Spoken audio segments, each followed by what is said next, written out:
Halo sahabat ruang baca, jumpa lagi bersama saya Agnes yang kali ini akan membacakan sebuah buku yang berjudul The Biology of Belief, Misteri Pikiran, Keyakinan, Sel, dan DNA yang ditulis oleh Bruce Lipton.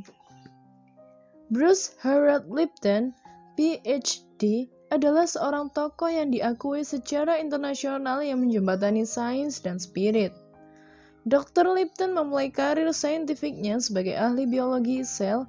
Dia menerima PhD dari University of Virginia di Charlottesville sebelum bergabung dengan Department of Anatomy di School of Medicine University of Wisconsin pada tahun 1973. Nah, tanpa berlama-lama lagi, mari kita mulai. The Biology of Belief, Misteri Pikiran, Keyakinan, Sel, dan DNA. Prolog. Jika bisa menjadi siapa saja, Anda ingin menjadi siapa? Saya sering menghabiskan banyak waktu dengan merenungkan pertanyaan itu. Saya terobsesi oleh fantasi mengubah identitas karena saya ingin menjadi siapa saja selain diri saya. Saya punya karir bagus sebagai ahli biologi sel dan dosen di Fakultas Kedokteran. Tetapi itu tidak menutupi fakta bahwa kehidupan pribadi saya porak-poranda. Semakin keras saya mencoba menemukan kebahagiaan dan kepuasan dalam kehidupan pribadi, semakin tidak puas dan tidak bahagia rasanya. Saat terpekur, saya memutuskan untuk bertekuk lutut pada kehidupan yang tidak bahagia. Saya merasa takdir telah memberikan kartu yang buruk kepada saya dan saya harus menerimanya. Que sera sera. Pada musim gugur tahun 1985, sikap saya yang depresif dan fatal berubah dalam satu momen yang transformatif. Saya mengundurkan diri dari posisi di School of Medicine University of Wisconsin dan mengajar di sebuah perguruan tinggi kedokteran di Karibia. Karena sekolah itu jauh dari arus utama akademik, saya punya peluang untuk berpikir di luar parameter kaku, yaitu kepercayaan yang berlaku di kalangan akademisi konvensional. Jauh dari Menara Gading, terisolasi di Kepulauan Bak Zamrud di Laut Karibia, saya seakan-akan menerima wahyu saintifik yang menghancurkan keyakinan-keyakinan saya tentang sifat kehidupan. Momen yang mengubah hidup saya terjadi ketika saya sedang meninjau riset tentang mekanisme yang mengontrol fisiologi dan perilaku sel. Tiba-tiba, saya sadar bahwa kehidupan satu sel secara mendasar dikontrol oleh lingkungan fisik dan energinya. Gen-gennya hanya memberikan kontribusi yang kecil. Gen hanyalah cetak biru, blueprint, molekuler yang digunakan dalam konstruksi sel, jaringan, dan organ.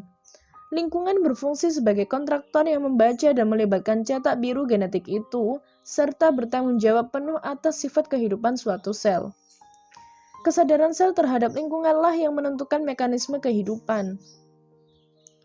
Sebagai ahli biologi sel, saya tahu bahwa wawasan-wawasan saya memiliki pengaruh besar untuk kehidupan saya dan umat manusia. Saya sepenuhnya sadar bahwa masing-masing dari kita terdiri dari kira-kira 50 triliun sel tunggal.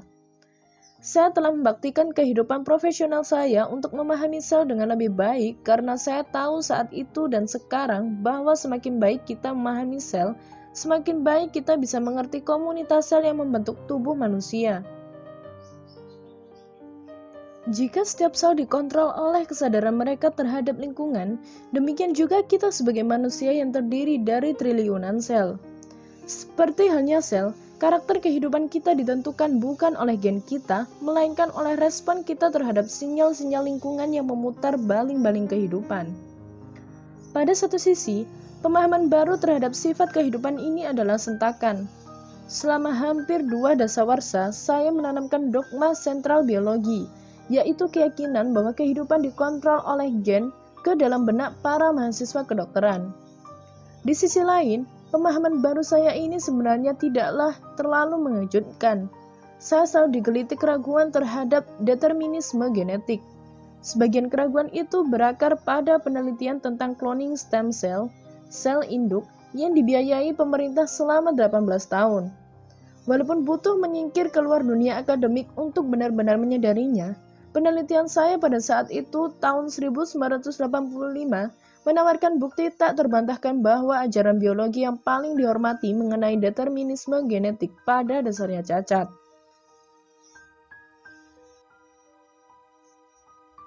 Pemahaman baru saya terhadap sifat kehidupan bukan hanya menguatkan penelitian stem cell yang saya lakukan, melainkan juga bertentangan dengan keyakinan sains arus utama pada saat itu. Saya terbiasa mengemukakan pendapat kepada para mahasiswa saya bahwa pengobatan alopati adalah satu-satunya jenis pengobatan yang pantas dipertimbangkan di sekolah kedokteran.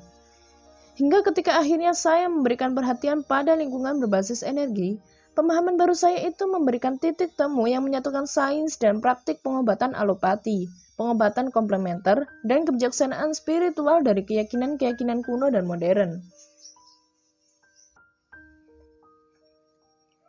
Pada tingkatan pribadi, sekarang saya tahu bahwa saya telah membuat diri terpuruk hanya dengan percaya bahwa saya ditakdirkan untuk memiliki kehidupan pribadi yang tidak sukses. Tidak ada keraguan bahwa manusia punya kemampuan untuk tetap memegang keyakinan keliru dengan gigih, dan saintis yang sangat rasional pun tidak kebal dari hal ini. Sistem saraf kita yang kompleks yang dipandu oleh otak besar adalah wasiat bahwa kesadaran kita jauh lebih kompleks daripada kesadaran sel tunggal. Ketika pikiran manusia yang unik terlibat, kita juga bisa memilih untuk memandang lingkungan melalui cara-cara yang berbeda, tidak seperti sel tunggal yang kesadarannya lebih refleksif. Saya girang oleh sebuah kesadaran baru bahwa saya bisa mengubah karakter kehidupan saya dengan cara mengubah keyakinan saya. Saya langsung bergairah karena sadar bahwa ada jalan berbasis sains yang akan membawa saya dari pemahaman bahwa saya hanyalah korban, sang nasib menuju pemahaman bahwa saya adalah pencipta dari nasib saya sendiri. Sudah 30 tahun berlalu sejak malam yang ajaib di Karibia ketika saya mendapatkan pencerahan yang mengubah hidup itu. 10 tahun pun berlalu sejak saya menerbitkan edisi pertama The Biology of Belief, Biologi Keyakinan. Selama tahun-tahun itu, terutama 1 dasawasa terakhir, penelitian biologi telah membenarkan pengetahuan yang saya dapatkan pada dini hari di Karibia tersebut. Kita hidup pada masa yang sangat menarik, karena sains adalah proses meruntuhkan mitos-mitos lama dan menulis ulang keyakinan mendasar peradaban manusia. Keyakinan bahwa kita adalah mesin biokimia rapuh yang dikontrol oleh gen berubah menjadi suatu pemahaman bahwa kita adalah kreator yang kuat atas kehidupan kita sendiri dan dunia tempat kita hidup. Waktu memang telah berubah. Itulah sebabnya saya sangat bersemangat terhadap edisi ulang tahun ke-10 The Biology of Belief ini. Bahkan, saya sudah memikirkan judul baru untuk edisi ini, The Biology of Belief and Hope. Akan tetapi, saya mempertimbangkannya kembali karena saya menyukai literasi judul yang asli. Meskipun demikian, selama masa perubahan ini, walaupun saya tidak bisa menyangkalnya, banyak dikecam oleh berita-berita negatif. Saya dipenuhi harapan. Dipenuhi harapan karena audiens ceramah saya tentang The Biology of Belief yang telah diterbitkan di 35 negara tumbuh luar biasa dan antusias. Dipenuhi harapan karena semakin banyak profesional yang sepakat bahwa teknik biomedis harus mengubah caranya yang berfokus pada obat-obatan, datang ke ceramah saya dan melibatkan saya ke dalam diskusi yang bergairah. Dipenuhi harapan karena saya bertemu begitu banyak orang yang paham bahwa The Biology of Belief bukan hanya tentang pemberdayaan individu dan sudah barang tentu bukan hanya tentang saya. Saya merasa sangat terhormat menerima Goy Peace Award pada 2009. Dan saya juga sangat gembira karena Presiden Goy Peace Foundation, Hiro Sayonji, menegaskan bahwa walaupun saya penerimanya, penghargaan itu sebenarnya untuk sains baru yang dideskripsikan di dalam The Biology of Belief. Penelitian ini telah memberikan kontribusi pada pemahaman yang lebih luas tentang kehidupan dan sifat sejati kemanusiaan, memberdayakan masyarakat luas untuk mengendalikan kehidupannya sendiri dan turut menjadi kreator masa depan bumi yang harmonis. Saya juga secara tulus berharap agar semua pembaca The Biology of Belief menyadari bahwa banyak keyakinan palsu dan terbatas yang berkembang di masyarakat. Anda dapat mengontrol kehidupan Anda dan menapaki jalan menuju kesehatan dan kebahagiaan. Dan Anda dapat berhubungan dengan orang-orang yang Anda temui di jalan tersebut sehingga kemanusiaan dapat berkembang ke level pemahaman dan perdamaian yang sama sekali baru. Mengenai saya, Saya bersyukur atas momen pencerahan di Karibia yang memungkinkan saya menciptakan kehidupan menakjubkan yang sekarang saya jalani. Selama 1 dasawarsa terakhir, saya melakukan perjalanan keliling dunia beberapa kali dengan mengajarkan biologi baru, menulis 2 buku lagi, Spontaneous Evolution 2009 dan The Honeymoon Effect 2013, menjadi kakek 3 kali, dan menjadi septuagenarian, orang yang berumur 70-an tahun. Alih-alih melambat oleh penuaan, saya merasa semakin bersemangat dengan kehidupan yang saya ciptakan. Hubungan yang saya jalin dengan orang-orang yang juga berdedikasi untuk menciptakan bumi yang harmonis dan melanjutkan bulan madu saya yang saya nikmati bersama Margaret Horton. Sahabat saya, partner hidup saya, cinta saya, sebagaimana yang saya jabarkan tentang dirinya di halaman persembahan edisi pertama dan edisi baru buku ini. Pendek kata, kehidupan saya jauh lebih kaya dan memuaskan sehingga saya sudah tidak lagi bertanya kepada diri sendiri, jika bisa menjadi siapa saja, saya ingin menjadi siapa? Bagi saya, jawabannya sangat mudah. Saya ingin menjadi diri saya sendiri. Terima kasih untuk sahabat ruang baca yang masih setia untuk tetap stay bareng saya Agnes sampai akhir pada bab ini. Sampai ketemu pada audiobook kami berikutnya. Wassalamualaikum warahmatullahi wabarakatuh. Assalamualaikum warahmatullahi wabarakatuh. Apa kabar sahabat ruang baca? Jumpa lagi dengan saya Agnes. Masih tetap semangat kan? Tanpa berlama-lama, saya akan langsung membaca bagian berikutnya dari buku keren karya Bruce Lipton yang berjudul The Biology of Belief, Misteri Pikiran, Keyakinan, Sel dan DNA. Oke, langsung saja kita lanjut ya. The Biology of Belief, Misteri Pikiran, Keyakinan, Sel dan DNA. Pendahuluan, Keajaiban Sel. Saya baru berumur 7 tahun ketika melangkah ke kotak kecil di pelajaran Bu Nova, cukup tinggi untuk mendekatkan mata ke lensa mikroskop. Akan tetapi, saya terlalu dekat untuk melihat sesuatu selain lingkaran cahaya. Akhirnya, saya cukup tenang untuk mendengarkan instruksi sehingga mundur dari lensa. Kemudian, terjadilah peristiwa itu yang begitu dramatis sehingga menentukan jalan hidup saya. Ada paramecium yang berenang ke bidang pandang. Saya terpukau. Hiruk-pikuk anak-anak lain memelan, begitu juga bau khas masa kembali ke sekolah seperti pensil yang baru diraut, krayon baru, dan tempat pensil plastik Roy Rogers. Jiwa raga saya terpesona oleh dunia makhluk asing bernama sel ini yang bagi saya jauh lebih menarik daripada film animasi komputer dengan efek khusus masa kini. Dalam kepolosan pikiran kanak-kanak saya melihat organisme ini bukan sebagai satu sel melainkan sebuah pribadi mikroskopis, sebuah makhluk yang berpikir dan berkesadaran. Bukannya bergerak tanpa tujuan, organisme sel tunggal mikroskopis ini tampak sedang menjalankan misi, walaupun misi seperti apa saya tidak tahu. Diam-diam saya mengamati punggung paramecium yang tengah sibuk menyesuaikan diri keluar masuk dan mengelilingi alas alga.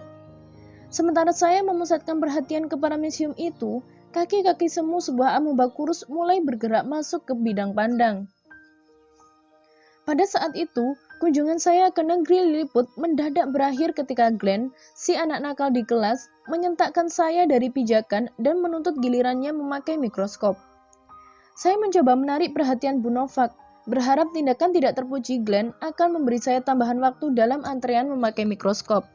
Namun, saat itu, beberapa menit menjelang istirahat makan siang dan anak-anak lain yang mengantri gaduh ingin mendapat giliran, sepulang sekolah, saya langsung berlari pulang dan menceritakan petualangan mikroskopi saya kepada ibu dengan bersemangat. Menggunakan kekuatan persuasi terbaik anak kelas 2, saya meminta, kemudian mengiba-ngiba, membujuk ibu saya untuk membeli mikroskop yang akan saya gunakan untuk mengamati dengan terpesona dunia asing yang dapat saya akses melalui keajaiban optik. Di kemudian hari, di sekolah magister, saya meningkat ke mikroskop elektron.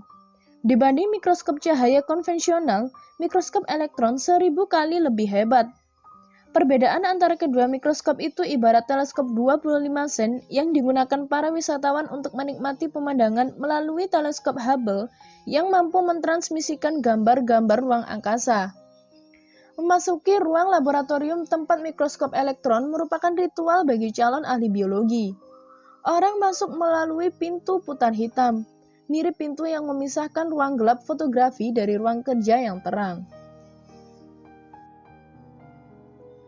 Saya ingat saat pertama kali melangkah ke dalam pintu putar dan mulai mendorongnya, saya berada di kegelapan di antara dua dunia. Kehidupan saya sebagai mahasiswa dan masa depan saya sebagai saintis peneliti. Setelah memutar pintunya, saya memasuki ruang luas yang gelap dengan pencahayaan remang-remang dari beberapa lampu sorot berwarna merah. Sementara mata saya beradaptasi pada cahaya yang tersedia, secara bertahap saya terpana oleh apa yang berdiri di hadapan saya. Cahaya-cahaya merah dari lampu sorot memantul ke permukaan berkaca dari sebuah pilar baja kromium elektromagnetik dari lensa-lensa yang menjulang ke langit-langit di tengah ruangan. Dari kedua sisi dasar pilar menjulur sebuah konsol kontrol besar. Konsol itu mirip panel-panel kontrol Boeing 747, penuh saklar, pengukur yang bercahaya, serta lampu indikator berwarna-warni. Serangkaian kabel bercolokan, selang air, dan selang vakum yang terlihat seperti tentakel menyebar dari dasar mikroskop seperti akar di kaki sebatang pohon beringin tua. Suara pompa vakum yang berdentang-dentang dan desiran air sirkulator pendingin mengisi udara. Pikir saya saat itu, saya baru memasuki geladak pengendali USS Enterprise. Rupanya, hari itu Kapten Kirk cuti, karena yang sedang duduk di atas konsol adalah salah seorang profesor saya, yang sedang mengatur sebuah prosedur rumit untuk memperkenalkan spesimen jaringan di dalam ruangan kedap udara di bagian tengah pilar baja. Sementara menit demi menit berlalu, saya terkenang hari di kelas 2 ketika pertama kali saya melihat sel. Akhirnya, sebuah gambar hijau berpendar muncul di layar fosfor. Kehadiran sel-sel yang bernoda gelap hampir tidak terlihat di bidang-bidang plastiknya, yang diperbesar hingga sekitar 30 kali lipat lebih besar dari ukuran aslinya. Kemudian, pembesaran ditingkatkan, selangkah demi selangkah. Pertama 100 kali. Kemudian 1000 kali, lalu 10.000 kali. Ketika akhirnya kami mencapai kecepatan warp, sel-sel telah diperbesar menjadi lebih dari 100.000 kali lipat ukuran aslinya. Sungguh seperti Star Trek. Tetapi, alih-alih memasuki luar angkasa, kami memasuki dalam angkasa yang belum pernah dikunjungi siapapun. Saya mengamati sebuah sel, dan beberapa detik kemudian saya melayang ke dalam arsitektur molekulernya. Ketakjuban saya berada di ujung perbatasan saintifik ini sungguh mendebarkan. Begitu juga dengan kegembiraan saya ketika saya ditunjuk menjadi kopilot kehormatan. Saya meletakkan tangan di bidang kontrol agar bisa melayang di atas lanskap sel asing ini. Profesor saya, yang menjadi pemandu wisata saya, menunjukkan hal-hal penting dari sebuah sel. Ini namanya mitokondria. Itu badan Golgi, yang di sana itu nukleus inti sel, ini molekul kolagen, itu ribosom. Sebagian debaran yang saya rasakan berasal dari bayangan diri saya sebagai perintis, menjelajahi kawasan yang belum pernah dilihat oleh mata manusia. Meskipun mikroskop cahaya yang memberi saya kesadaran bahwa sel adalah makhluk hidup, mikroskop elektronlah yang membawa saya berhadap-hadapan dengan molekul yang merupakan fondasi kehidupan. Saya tahu bahwa terkubur di dalam sitoarsitektur, sel akan membuat kita banyak mendapat petunjuk tentang misteri kehidupan. Dalam suatu momen yang singkat, lubang intip mikroskop menjadi bola kristal. Di dalam pendaran hijau layarnya saya melihat masa depan saya. Saya tahu saya akan menjadi ahli biologi sel yang akan meneliti setiap nuansa dari ultrastruktur sel untuk mendapatkan pengetahuan yang mencerahkan dari kehidupan sel nan misterius. Seperti yang telah saya pelajari di sekolah magister, struktur dan fungsi organisme biologis berkelindan secara intim. Dengan mengorelasikan anatomi mikroskopis sel dan perilakunya, saya yakin akan mendapatkan wawasan tentang hakikat alam. Selama jenjang pendidikan magister dan riset postdoktoral, lalu ke dalam karir saya sebagai profesor sekolah kedokteran, waktu saya habis untuk menjelajah ke dalam anatomi molekuler sel. Karena di dalam struktur sel terdapat rahasia fungsi-fungsinya. Penjelajahan saya terhadap rahasia kehidupan mengarahkan saya ke karir penelitian yang mempelajari karakter sel manusia yang dikloning, yang tumbuh di dalam kultur jaringan. 10 tahun setelah perjumpaan dengan mikroskop elektron untuk pertama kalinya, saya menjadi anggota tetap fakultas di University of Wisconsin School of Medicine yang bergengsi. Diakui secara internasional atas riset saya dalam cloning stem cell, dan dihormati atas keterampilan mengajar saya. Setelah menggunakan mikroskop elektron, saya lalu menggunakan wahana-wahana pemindaian 3 dimensi layaknya CAT untuk meneliti organisme yang memungkinkan saya menyelami langsung anatomi molekuler yang memampang keajaiban kehidupan. Walaupun peralatan saya lebih canggih, pendekatan saya belum berubah. Saya tidak pernah kehilangan keyakinan saat berumur 7 tahun, yaitu kehidupan sel yang saya pelajari memiliki tujuan.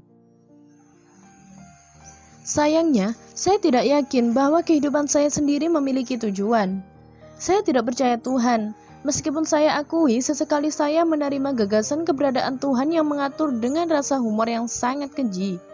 Lagi pula, saya ahli biologi tradisional yang menganggap keberadaan Tuhan sebagai pertanyaan yang tidak perlu.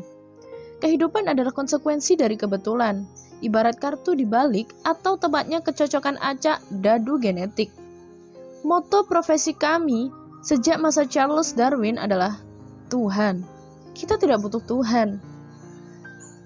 Bukannya Darwin menyangkal keberadaan Tuhan, dia hanya mengimplikasikan bahwa faktor kebetulanlah yang bertanggung jawab atas kehidupan di bumi, bukan intervensi ilahi. Dalam bukunya tahun 1859, The Origin of Species, Darwin menyatakan bahwa sifat individual diturunkan dari orang tua kepada anak-anaknya. Dia mengisyaratkan bahwa faktor herediter atau keturunan yang diwariskan dari orang tua kepada anaklah yang mengontrol karakteristik kehidupan seseorang. Wawasan Darwin itu membuat para saintis berlomba-lomba membedah kehidupan hingga tingkat molekuler, karena di dalam struktur sel akan ditemukan mekanisme herediter yang mengontrol kehidupan.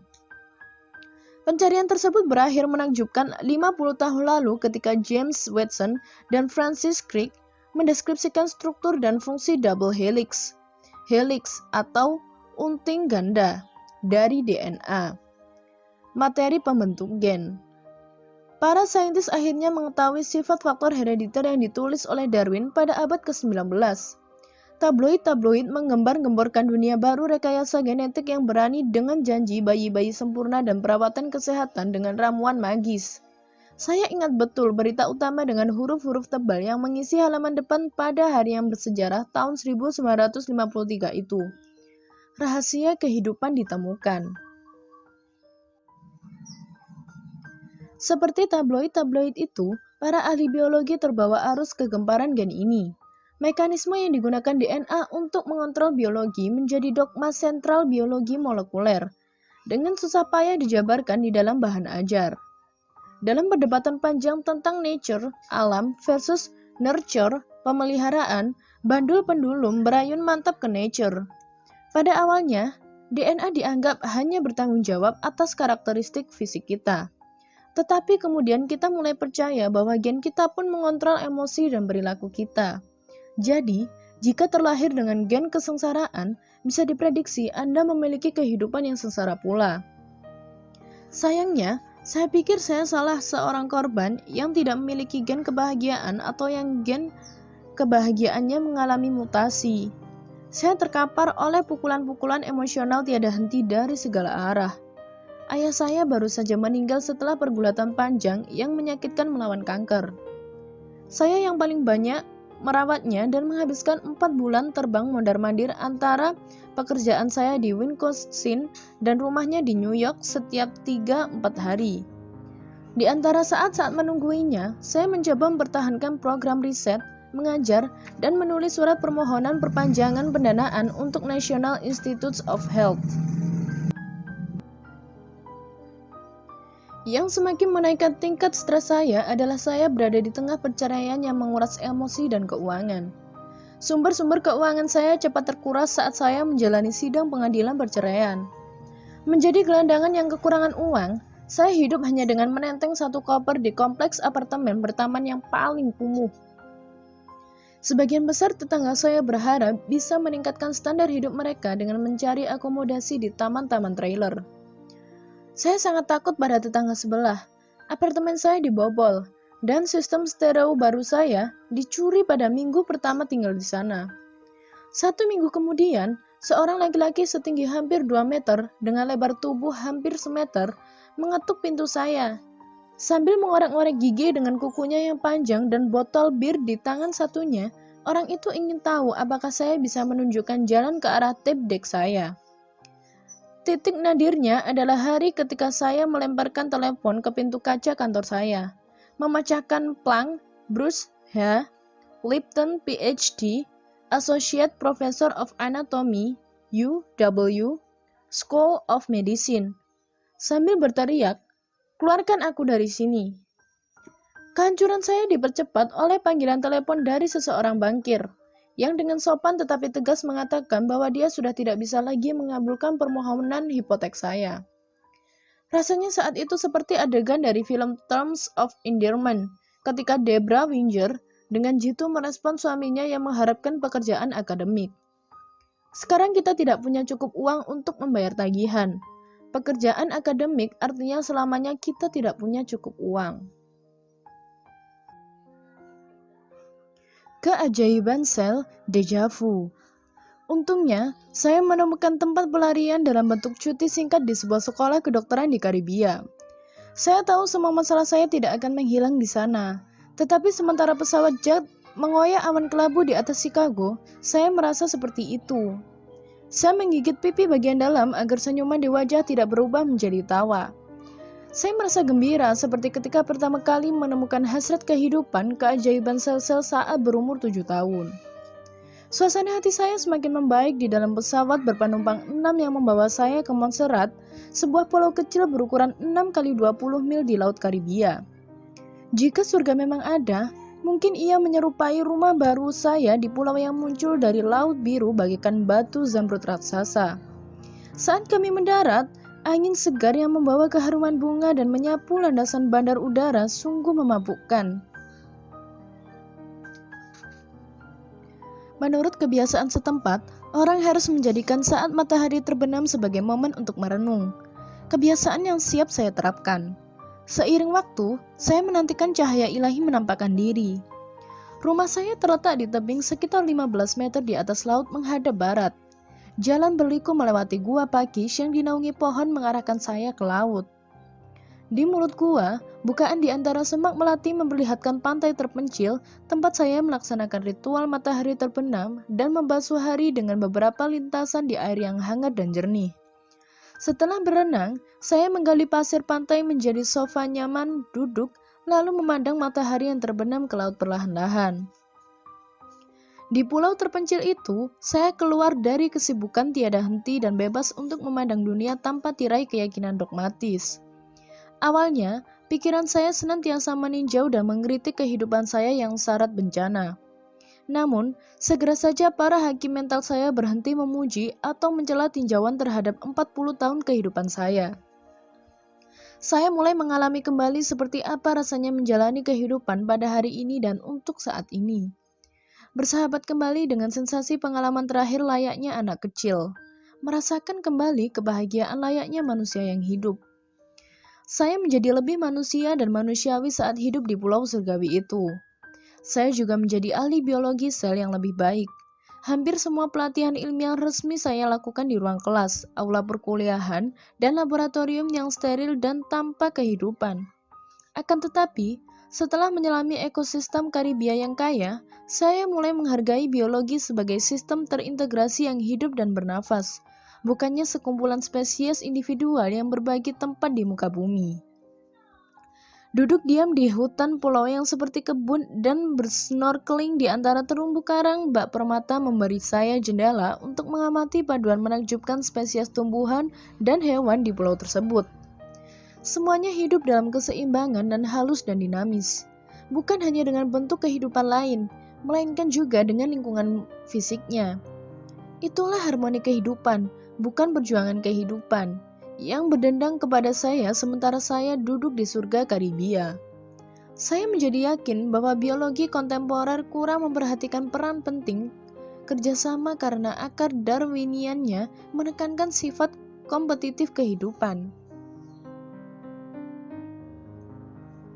Saya membuat jengkel para kolega fakultas di Amerika dengan kembali ke Wisconsin sebagai seorang radikal yang mempertanyakan keyakinan-keyakinan dasar dalam biologi. Saya bahkan mulai secara terbuka mengkritik Charles Darwin dan teori evolusinya. Di mata kebanyakan ahli biologi lainnya, perilaku saya ibarat pendeta yang menghambur masuk ke Vatikan dan mengatakan bahwa paus penipu. Kolega-kolega saya menyangka kepala saya ketimpuk buah kelapa ketika saya sedang cuti dan memenuhi impian masa muda bergabung dengan sekelompok musik rock and roll melakukan tur musik keliling. Saya bertemu Yani, yang akhirnya menjadi selebriti ternama dan memproduksi pertunjukan laser bersamanya. Namun, segera saja terbukti bahwa saya memiliki kemampuan mengajar dan meneliti yang lebih besar daripada memproduksi pertunjukan rock and roll. Saya mendekati krisis parubaya, yang akan saya ceritakan secara mendetail di bab lain dengan melupakan bisnis musik dan kembali ke Karibia untuk mengajar biologi lagi. Perhentian terakhir saya di dunia akademik konvensional adalah di School of Medicine Stanford University. Pada saat itu saya telah menjadi pendukung tak tahu malu biologi baru. Saya bukan hanya mempertanyakan evolusi anjing makan anjing versi Darwin, melainkan juga dogma sentral biologi, premis bahwa gen mengontrol kehidupan. Premis saintifik tersebut memiliki satu kekurangan besar, gen tidak bisa mengaktifkan atau menonaktifkan dirinya sendiri. Dalam istilah yang lebih saintifik, gen tidak muncul sendiri. Ada sesuatu di dalam lingkungan yang harus memicu aktivitas gen.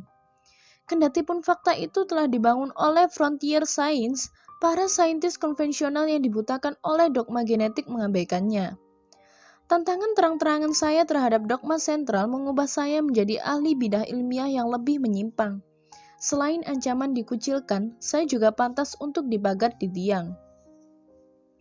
Dalam sebuah ceramah di Stanford, saya menyatakan bahwa anggota-anggota fakultas yang berkumpul, banyak di antara mereka ahli genetika yang diakui internasional, tidak lebih baik dari ekstremis agama karena patuh pada dogma sentral walaupun bukti mengarah ke sebaliknya. Setelah mendengar komentar saya yang mencemarkan kesucian itu, ruang kuliah menjadi ingar-bingar oleh teriakan marah sehingga saya pikir itu pertanda kiamat bagi lamaran pekerjaan saya. Ternyata, wawasan saya mengenai mekanika biologi baru terbukti cukup provokatif untuk membuat saya dipekerjakan. Dengan dukungan beberapa saintis terkemuka di Stanford, khususnya dari Ketua Departemen Patologi, Dr. Klaus Bench, saya didorong untuk mengejar ide-ide saya dan menerapkannya ke dalam penelitian tentang cloning sel manusia. Yang membuat orang-orang di sekeliling saya terkejut, eksperimen-eksperimen itu mendukung penuh pandangan alternatif biologi yang saya tawarkan. Saya menerbitkan 2 karya tulis berdasarkan penelitian ini, lalu meninggalkan dunia akademis kali ini untuk selamanya. Walaupun menerima dukungan di Stanford, saya pergi karena merasa pesan saya ditangkap oleh telinga yang tuli. Sejak kepergian saya, penelitian-penelitian baru terus-menerus meneguhkan keraguan saya terhadap dogma sentral dan keunggulan DNA sebagai pengendali kehidupan. Faktanya, epigenetika, bidang studi tentang mekanisme molekuler di mana lingkungan mengontrol aktivitas gen, kini merupakan salah satu bidang penelitian saintifik yang paling aktif. Penekanan baru terhadap peran lingkungan dalam meregulasi aktivitas gen adalah fokus penelitian sel saya 25 tahun yang lalu, jauh sebelum epigenetika mapan. Meskipun memuaskan saya secara intelektual, saya tahu bahwa jika saya ingin mengajar dan meneliti di sebuah sekolah kedokteran, para kolega saya akan tetap mempertanyakan apakah insiden buah kelapa itu benar-benar terjadi, karena selama 1 dasawarsa terakhir saya menjadi lebih radikal menurut standar akademisi. Kesibukan saya dengan biologi baru telah menjadi lebih dari sekedar pengejawantahan intelektual. Saya percaya bahwa sel bukan saja mengajarkan pada kita tentang mekanisme kehidupan, melainkan juga cara menjalani kehidupan yang penuh makna. Dalam sains menara gading, pemikiran semacam itu tidak diragukan lagi membuat saya dianugerahi penghargaan sebagai Dr. Dolittle yang sinting atas antropomorfisme atau tepatnya cytomorphism, berpikir seperti sebuah sel, tetapi bagi saya itu biologi dasar. Anda boleh menganggap diri Anda sebagai individu, tetapi sebagai ahli biologi sel, saya bisa mengatakan bahwa Anda sebenarnya adalah komunitas gotong royong yang terdiri dari sekitar 50 triliun sel tunggal. Hampir semua sel yang membentuk tubuh Anda mirip amuba, organisme individual yang mengembangkan strategi gotong royong demi keberlangsungan hidup bersama. Jika dijabarkan dengan istilah dasar, manusia hanyalah konsekuensi dari kesadaran amuba kolektif. Sebagai sebuah bangsa yang mencerminkan sifat penduduknya, kemanusiaan kita harus mencerminkan sifat dasar dari komunitas sel di tubuh kita. Mengapresiasi pelajaran dari sel. Menggunakan komunitas sel sebagai role model, saya menarik kesimpulan bahwa kita bukan korban gen kita, melainkan penguasa nasib kita. Kita mampu menciptakan kehidupan yang damai, bahagia, dan penuh cinta. Saya menguji hipotesis saya dalam kehidupan saya sendiri setelah menerima sindiran dari audiens saya, yang menanyakan mengapa wawasan saya tidak membuat saya lebih bahagia. Mereka benar, saya harus menyatukan kesadaran biologi baru saya ke dalam kehidupan sehari-hari. Saya tahu saya telah berhasil ketika pada sebuah minggu pagi di Big Easy, seorang pramusaji kedai kopi bertanya kepada saya, "Pak, Anda orang paling bahagia yang pernah saya lihat. Katakan, kenapa Bapak bahagia sekali?" Saya terperangah mendengar pertanyaannya, tetapi menjawab juga, "Saya berada di surga." Pramusaji itu menggeleng sambil bergumam, "Astaga," lalu meneruskan mencatat pesanan sarapan saya. Nah, itu benar, saya bahagia, lebih bahagia daripada yang pernah saya rasakan sepanjang hidup. Beberapa dari Anda, para pembaca kritis saya boleh jadi menyaksikan pengakuan saya bahwa bumi adalah surga. Karena, berdasarkan definisi, surga juga merupakan tempat dewa-dewi dan roh-roh orang baik bersemayam. Benarkah saya menganggap New Orleans atau kota besar lainnya adalah bagian dari surga? Wanita dan anak-anak gelandangan hidup di ganggang. Udara begitu suram sehingga orang tidak pernah tahu apakah bintang-bintang itu ada. Sungai dan danau tercemar sampai-sampai hanya bentuk kehidupan menakutkan yang tak terbayangkan yang bisa hidup di sana. Bumi ini surga. Dewi-dewi bersemayam di sini. New Orleans mengenal dewi-dewi. Jawaban dari pertanyaan-pertanyaan tersebut adalah iya, dan saya percaya demikian. Nah, sejujurnya, harus saya akui bahwa saya tidak mengenal dewa-dewi, karena saya tidak mengenal Anda semua. Demi Tuhan, ada lebih dari 6 miliar Anda. Dan sejujurnya, saya juga tidak begitu mengenal semua penghuni kerajaan tumbuhan dan hewan, walaupun saya percaya mereka juga mengandung Tuhan. Sesuai ucapan khas Tim Taylor dari acara Tool Time, sebentar, apa dia berkata bahwa manusia itu Tuhan? Ya, benar. Tentu saja saya bukan orang pertama yang berkata begitu. Tertulis dalam kitab Kejadian bahwa kita adalah citra Tuhan. Ya, manusia rasional ini sekarang mengutip ucapan Yesus, Buddha, dan Rumi. Saya telah berjalan dari seorang reduksionis yang memahami kehidupan secara saintifik menjadi orang yang spiritual. Kita diciptakan dalam citra Tuhan dan kita mesti menyadari hal ini ketika ingin meningkatkan kesehatan fisik dan mental kita. Kita tidak selemah mesin biokimia. Menelan pil setiap kali kita bermasalah baik secara mental maupun fisik bukanlah solusi. Obat-obatan dan operasi adalah alat bantu yang berguna ketika tidak terlalu berlebihan digunakan. Tetapi pemahaman bahwa obat itu menyembuhkan pada dasarnya keliru. Setiap kali sebuah obat diperkenalkan ke tubuh kita untuk mengoreksi fungsi A, tidak bisa dihindari obat itu membuat fungsi B, C, atau D terganggu. Bukan hormon-hormon dan neurotransmitter yang mengontrol tubuh dan pikiran kita, keyakinan kitalah yang mengontrol tubuh dan pikiran kita. Dan oleh karenanya, keyakinan kitalah yang mengontrol kehidupan kita, wahai orang-orang berkeyakinan lemah. Cahaya di luar kota. Dalam buku ini, saya akan menggambar garis niskala di atas pasir. Pada satu sisi, garis tersebut terdapat dunia yang didefinisikan oleh neo-Darwinisme yang melihat kehidupan sebagai perang tiada akhir di antara robot-robot biokimia. Pada sisi lainnya, terdapat biologi baru yang melihat kehidupan sebagai perjalanan kooperatif di antara individu-individu yang dapat memprogram diri mereka untuk menciptakan kehidupan yang penuh sukacita. Setelah menyeberangi garis itu dan memahami betul biologi baru, kita tidak akan lagi berdebat kusir tentang peran nurture dan nature karena kita akan menyadari bahwa otak yang sadar lebih unggul daripada nature dan nurture. Saya percaya kita juga akan mengalami perubahan pola pikir secara mendalam tentang kemanusiaan seperti halnya ketika kenyataan bahwa bumi bulat diperkenalkan kepada masyarakat yang menganut paham bumi datar. Anda yang mempelajari ilmu-ilmu humaniora yang mungkin cemas jika buku ini menawarkan ceramah sains yang sulit dicerna, janganlah khawatir. Saat menjadi akademisi, saya memang payah dalam berpenampilan, memakai jas yang berlapis-lapis dan gatal, dasi yang mencekik, sepatu berujung lancip, dan rapat-rapat yang tak berkesudahan, tetapi saya sangat senang mengajar. Dan dalam kehidupan pasca akademis, saya banyak berlatih mengajar. Saya telah menyajikan prinsip-prinsip biologi baru kepada ribuan orang di seluruh dunia. Melalui ceramah-ceramah itu, saya telah mengasah presentasi saintifik saya ke dalam bahasa yang mudah dimengerti, dilengkapi ilustrasi-ilustrasi grafik berwarna-warni yang banyak diantaranya dimuat di buku ini. Pada bab 1, saya mendiskusikan sel-sel cerdas dan mengapa serta bagaimana sel-sel itu dapat mengajarkan banyak hal tentang pikiran dan tubuh kepada kita.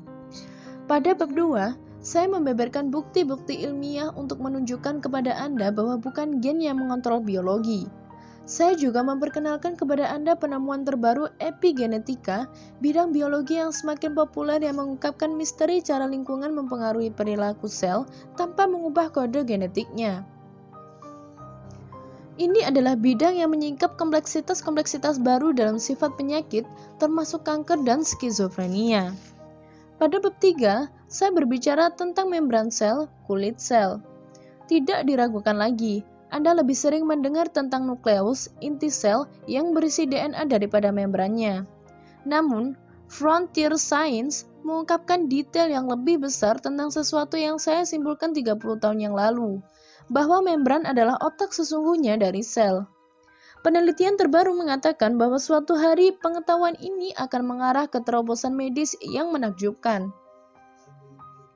Pada bab 4, saya berbicara tentang penemuan fisika kuantum yang mengguncang nalar. Penemuan-penemuan itu memiliki implikasi mendalam untuk memahami dan merawat penyakit. Tragisnya, lembaga medis konvensional belum menggabungkan fisika kuantum ke dalam penelitian atau pelatihan sekolah medisnya. Akan tetapi, menilik audiens saya, semakin banyak orang yang haus akan kemungkinan-kemungkinan atau cara-cara baru. Pada bab 5, saya menjelaskan mengapa saya memberi judul buku ini The Biology of Belief. Pikiran-pikiran positif memiliki dampak mendalam terhadap perilaku dan gen, tetapi hanya ketika keduanya selaras dengan pemrograman bawah sadar. Pikiran-pikiran negatif memiliki dampak yang sama kuatnya. Setelah mengenali bagaimana pikiran-pikiran positif dan negatif mengontrol biologi kita bisa menggunakan pengetahuan ini untuk menciptakan kehidupan yang sejahtera dan penuh sukacita. Pada bab 6, saya mengungkapkan mengapa sel dan manusia harus tumbuh, bagaimana rasa takut menutup pertumbuhan, dan bagaimana cinta sanggup mendorong pertumbuhan. Pada bab 7, saya berfokus pada pola pengasuhan sadar, conscious parenting. Sebagai orang tua, kita harus memahami peran yang kita mainkan dalam pemrograman keyakinan anak-anak kita dan dampak keyakinan tersebut terhadap kehidupan mereka dan evolusi peradaban manusia. Bab ini penting walaupun Anda bukan orang tua, karena sebagai mantan anak-anak, Anda akan mendapatkan pengetahuan untuk memprogram diri Anda sendiri. Pada bagian epilog, saya meninjau bagaimana pemahaman saya tentang biologi baru membuat saya menyadari betapa penting menggabungkan ranah spirit dan sains, yang merupakan pergeseran radikal dari latar belakang saya sebagai seorang saintik agnostik. Dengan rendah hati, saya menyampaikan bahwa oneness mind body spirit Majalah yang diterbitkan oleh toko buku esotris tertua di London menyebut saya sebagai salah seorang dari 100 most spiritually influential living people. Setiap tahun sejak majalah itu mulai membuat daftar tersebut pada tahun 2011. Saya tersanjung karena daftar itu menempatkan saya bersama nama-nama seperti Dalai Lama, Desmond Tutu, Wayne Dyer, Thich Nhat Hanh, Deepak Chopra, Greg Braden, dan juga pemilik penerbitan buku saya, Louise Hay. Ini suatu kehormatan bagi seseorang yang tadinya hanya mempelajari dunia material yang mekanistik. Sudah siapkah Anda mempertimbangkan realitas lain dan realitas yang disajikan oleh model medis, sebuah realitas ketika tubuh manusia bukan sekedar mesin biokimia? Sudah siapkah Anda menggunakan pikiran bawah sadar dan pikiran sadar Anda untuk menciptakan kehidupan yang sehat dan penuh sukacita tanpa bantuan dari para perancang genetik, genetic engineer, dan tanpa membuat diri Anda tergantung pada obat-obatan? Tak ada yang harus dibeli, tak perlu mengeluarkan apapun. Ini hanya perkara menunda keyakinan-keyakinan lama yang Anda dapatkan dari lembaga-lembaga ilmiah dan media-media mapan agar Anda dapat mempertimbangkan kesadaran baru yang ditawarkan oleh sains terbaru. Terima kasih untuk sahabat ruang baca yang masih setia untuk tetap stay bareng saya Agnes sampai akhir pada bab ini. Sampai ketemu pada audiobook kami berikutnya. Wassalamualaikum warahmatullahi wabarakatuh.